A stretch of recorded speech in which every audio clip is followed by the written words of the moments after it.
Assalamualaikum warahmatullahi wabarakatuh. Kembali lagi dengan saya Amanda Yulia Mardani dengan NIM 90500123030 dari jurusan Perbankan Syariah kelas B. Baik, kali ini saya akan membahas materi terkait modal analisa ISLM dalam perspektif Islam. Nah, yang pertama terkait penurunan kurva ISLM. Kurva ISLM terbentuk dari dua keseimbangan. Kurva IS menunjukkan keseimbangan di pasar barang, yaitu ketika pengeluaran total sama dengan pendapatan. Kurva ini menurun karena semakin tinggi suku bunga, investasi turun dan pendapatan pun berkurang. Sementara itu, kurva LM menunjukkan keseimbangan di pasar uang, yaitu ketika permintaan dan penawaran uang seimbang, kurva ini naik karena saat pendapatan meningkat, permintaan uang naik dan suku bunga pun ikut naik.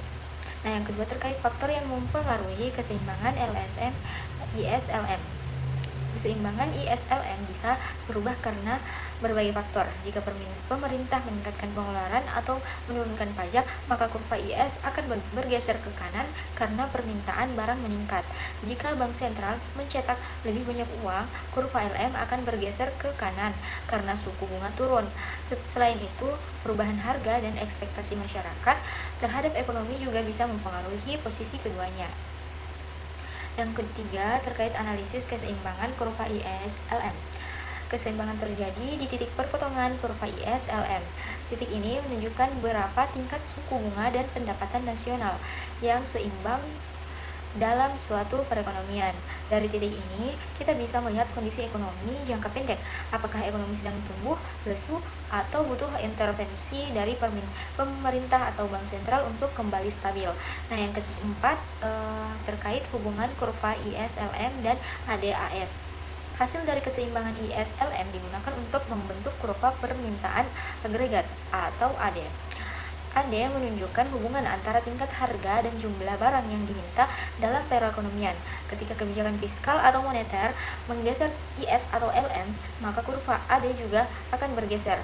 Selanjutnya, AD dipadukan dengan kurva penawaran agregat atau AS untuk menganalisis inflasi dan output ekonomi dalam jangka menengah dan panjang.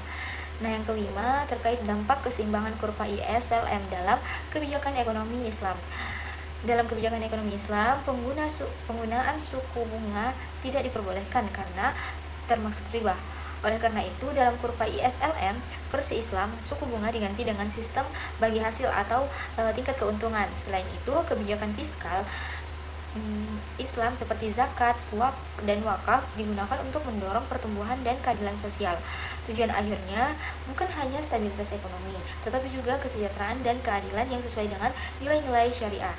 Demikianlah materi yang sempat saya bawakan terkait modal analisa ISLM dalam perspektif Islam. Lebih dan kurangnya mohon dimaafkan. Wassalamualaikum warahmatullahi wabarakatuh.